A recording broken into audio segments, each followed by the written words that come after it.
called Conservation Ambassador. And what it is we do at our center is we give a hope to rescue wildlife.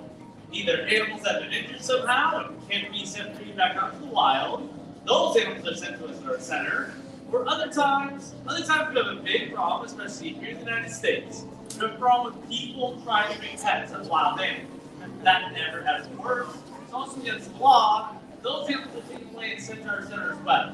Now what we do is give these animals lots of love, lots of attention, and lots of food. And the animals that we can, we train to travel. Going mostly to school groups, giving us a chance to share some amazing rescue wildlife up close and personal.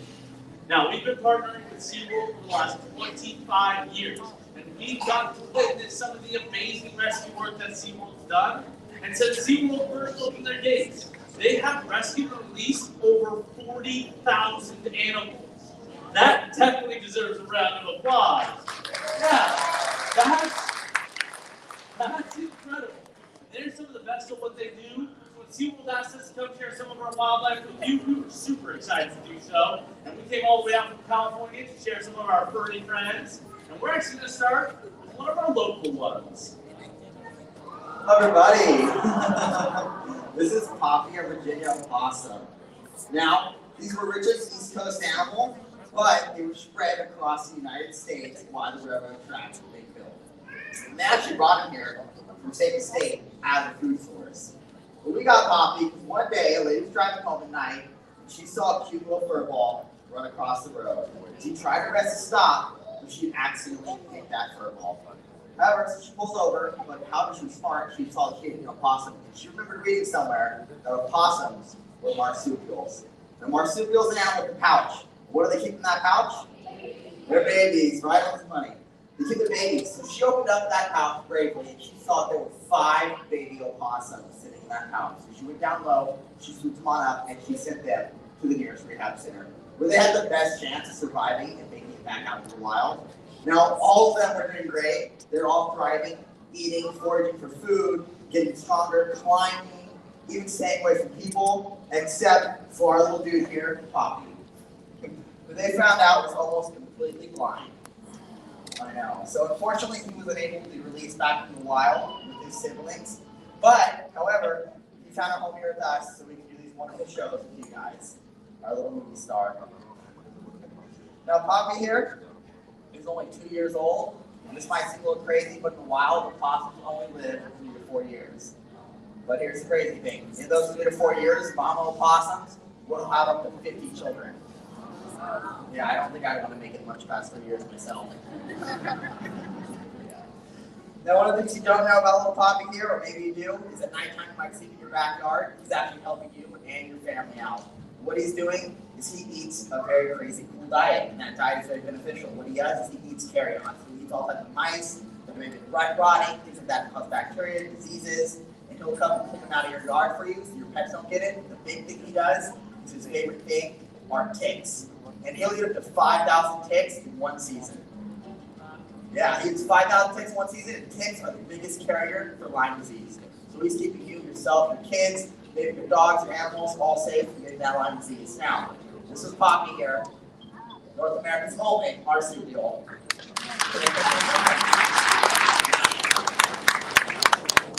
Speaking of marsupials, this guest here is from the land of marsupials, Australia. Now, I have to wear this big glove with him because right now it is the laughing kookaburra's mating season. So, if I was a girl, he would try to fly mice right into my mouth and try and feed me, but since I'm a boy, we're not too good friends right now. I know.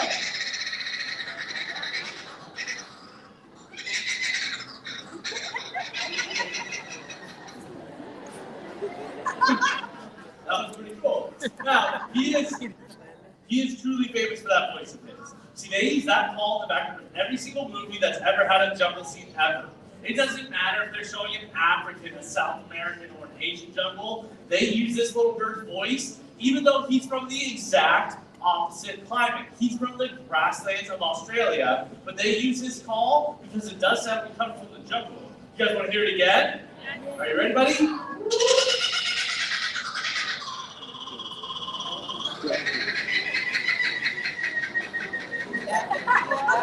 I love it.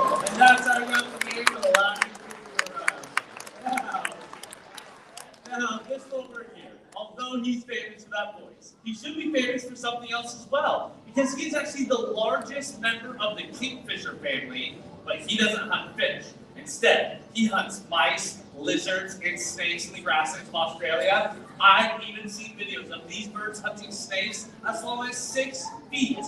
They'll dive down with that specialized bill of theirs. They grab onto the snakes right behind the back of the head, then they'll whip them back and forth, until it's like a limp noodle, and then they'll start to swallow.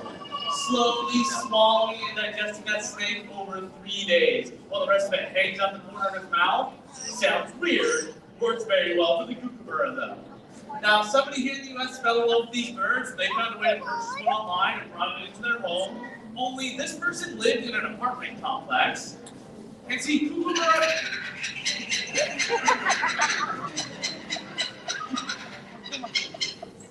Did everyone guys have one of those friends that never stops talking?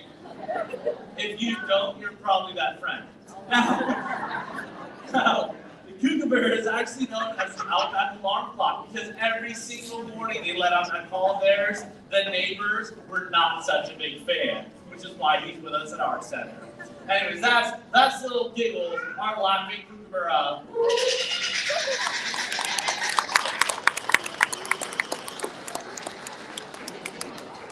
Here, I have Wizard, our turkey vulture. Now, I love his little bald head, but I'm really hoping I don't look like that in 10 years. What he does every morning is a little different than Mr. Giggles, is he will spread those wings nice and wide, and he will take up that sun, and he will soak it up until he gets nice and warm. Once he gets nice and warm, he takes a flight up in the sky, he locks those wings on out, and he starts getting to work. What we mean by that is he starts smelling. He starts sniffing to find the dirtiest, most rotten thing he can find. And once he finds something so rotten, it's been sitting there for a couple days, he dives on down and makes a meal out of it. Now, our little turkey vulture here, that great little bald head that we're talking about, is perfect for diving on rotten meat because it keeps him from getting his feathers pulled out of his head. The other really cool thing he has to keep him clean while he's doing his job, taking care of nature, is he has those amazing feet. And guess how he cleans those feet? It's a little weird. Do you guys want to hear it? He pees on them. That's how we named him Wizard. Now, Wizard came to us 17 years ago because somebody had the right idea to shoot this beautiful bird right in his left wing. The bird's wings are hollow, so when they do get broken or hurt, they don't always go back right, and that's what happened to Wizard here. So he can fly a little bit, but not enough to survive in the wild. All right, guys, that was Wizard, our beautiful turkey vulture. We're going to go from beautiful to cute. This is Maya, and she's about a 40-year-old spider monkey. She's been at her center almost 30 years now, and in 1994, she got a call from LA County Sheriff saying they found a monkey in a dumpster. Apparently somebody threw her away, and this kind of thing actually happens a lot. So people get monkeys, they try and make them into pets, and they quickly learn why that's not such a good idea. See, monkeys are set up by nature to be the farmers in the rainforest. They are set up to eat fruits, they swallow the seeds, they squeeze the seeds out the other end in a nice little pile of fertilizer, and they do this about every 15 minutes. So, as they're planting fruit trees and people's couch cushions around the rest of their house, people get very tired of them. Not to mention the fact that as monkeys get older, they tend to get an attitude, people get bit, they get sent to the hospital, and if that's not enough, they find out that these monkeys can live 40 to 50 years. So they get rid of them in all sorts of ways. Whether they get caught by U.S. Fish and Wildlife, or they set them in centers like ours, or other times they just release them into the world, kind of like what happened to Maya here. What are you doing? Apparently she's got something tasty on her hands. Now Maya here, her hands are not set up like a lot of other monkey species. She doesn't have that opposable thumb on her hand. Instead, can I see your hand here, girl? Instead, she has 4 alien-like fingers. Allow her to hook onto the branches, and she can swing through the trees as fast as a horse can run on land. She also has the coolest tail in the jungle. Her tail is so dexterous that she can pick up something as small as a grain of rice with that tail. And actually use it for all sorts of stuff. She hangs by that tail, she carries food around with it, she scratches her head with it, every once in a while touch her picking her nose with it. I mean, it's the most amazingly useful tail I have ever seen. Now, when Maya first came to our center, she wasn't doing very good. Because she was getting so much of the wrong foods when she was young, She actually had metabolic bone disease and now has major structural issues. She can't even extend her legs as fully as she should, which is a big part of why she put us at our center, not able to live with other spider monkeys. Now, I love her a lot, and spider monkeys are a top-tier climber. Our next guest has some surprising climbing abilities as well, but that's little Maya. Let's say goodbye to the little spider monkey here.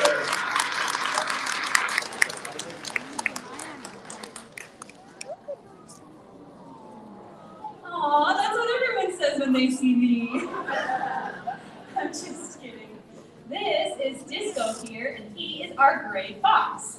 Now, gray foxes are incredibly amazing. Disco here, we got from a local rehabber that actually found him and took him in when he was abandoned as a very young baby.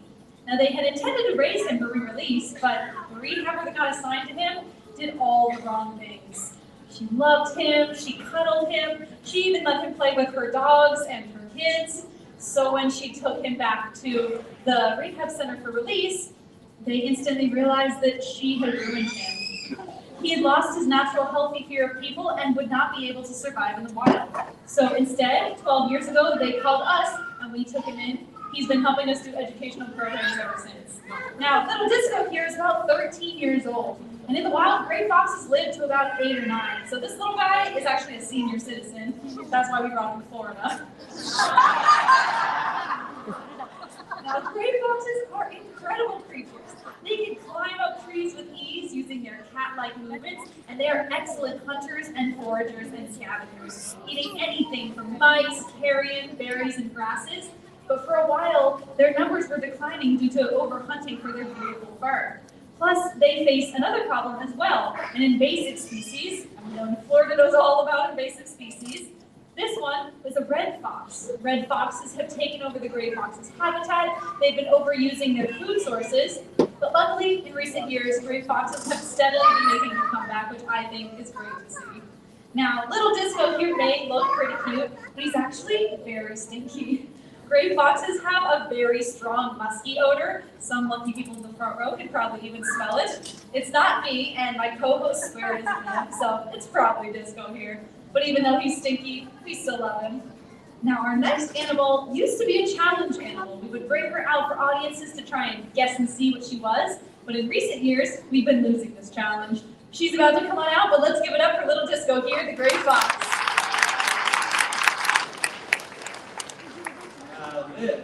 This is Samantha, and what is she? A lemur. You guys are exactly right, but she's not just any lemur. She's what's known as a brown lemur. You guys know what she's called, a brown lemur? Yeah, because she's brown. No, if you look at lemur's eyes, do you think she's awake during the day, or do you think she's awake at night? That's what I think too. With those big, yellow, owl-like eyes, she looks like a nocturnal or a nighttime animal, but she's not. She's actually dying.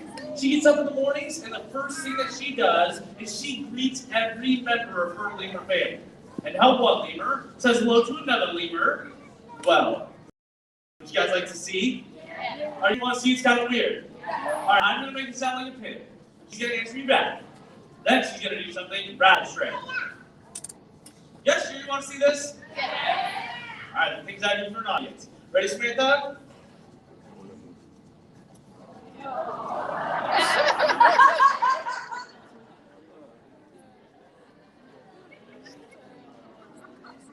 I'm sorry, that was a completely inappropriate response. I had a lemur tongue shooting up my nose, and half you guys were going, aww.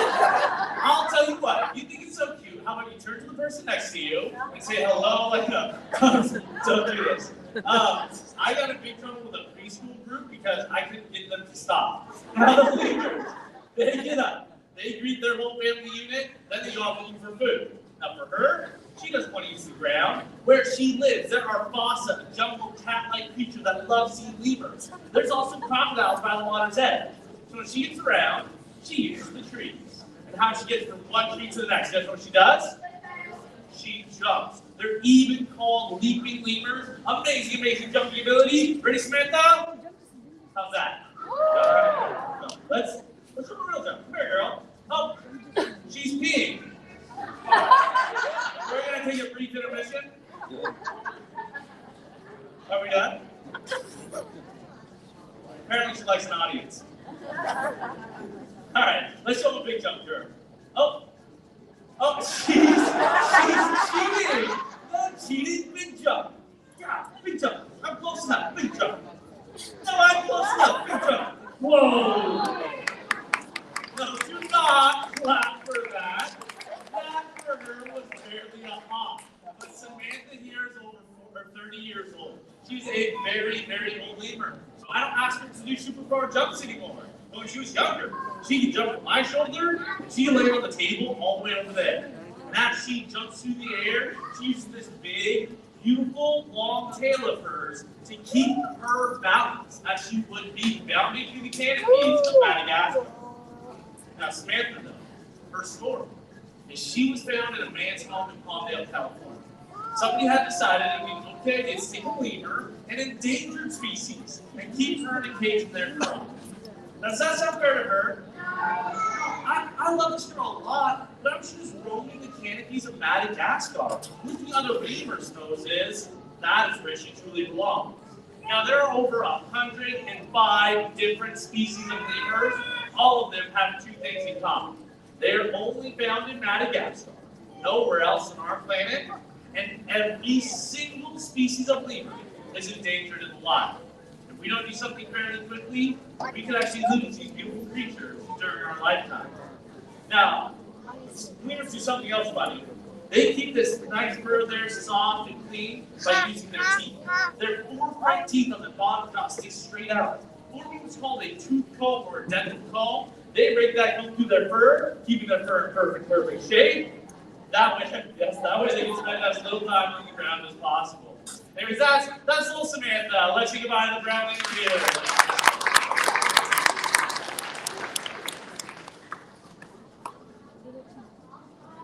This lovely lady is Tico, the Harris hawk. Now, Tico came to us from a program called the Colson Project that actually breeds and releases Harris hawks back into areas of eastern Texas that were devastated by hurricanes. But Tico here was actually deemed non-releasable because, and I quote, she doesn't play well with others. That may not sound like that big of a deal, but for Harris hawks, it's extremely important because Harris hawks are one of the rare birds of prey that actually hunt in pairs. Because they come from such a harsh desert environment of the southwestern U.S., there is not that much food, so they found that by pairing up, they have a much higher survival rate. But because Miss Single Lady Tico here did not want to pair up, she was sent to our center instead. Now, Harris hawks are extremely incredible daytime hunters. They have eyesight that's about 6 times better than ours, which means that even when to us they look like a little speck high up in the sky, they are still clearly able to see a tiny mouse all the way down on the ground. Plus, they have these amazing ridges over their eyes that act just like the front of a baseball cap to block out the glare of the sun. Their taloned feet use roughly 500 pounds per square inch of force to catch and take down their prey. And they cooperate with their partners to back prey into difficult situations, sometimes getting them called the wolves of the sky. That is our fantastic Harris hawk, Tico.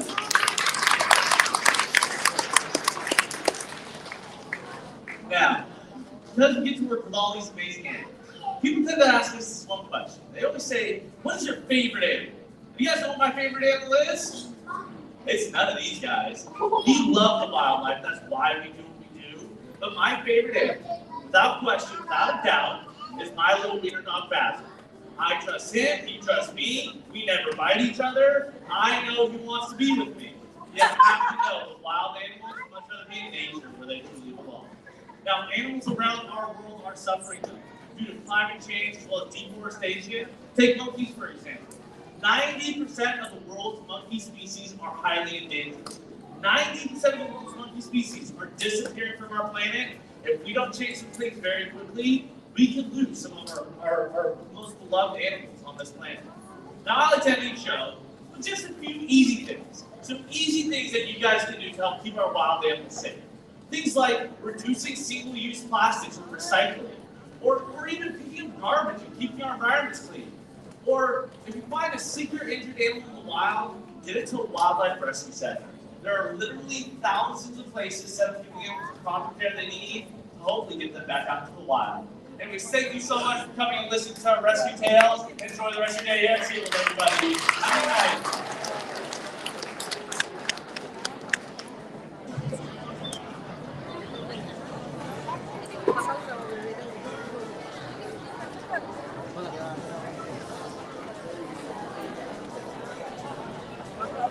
Hey, whose hat is this?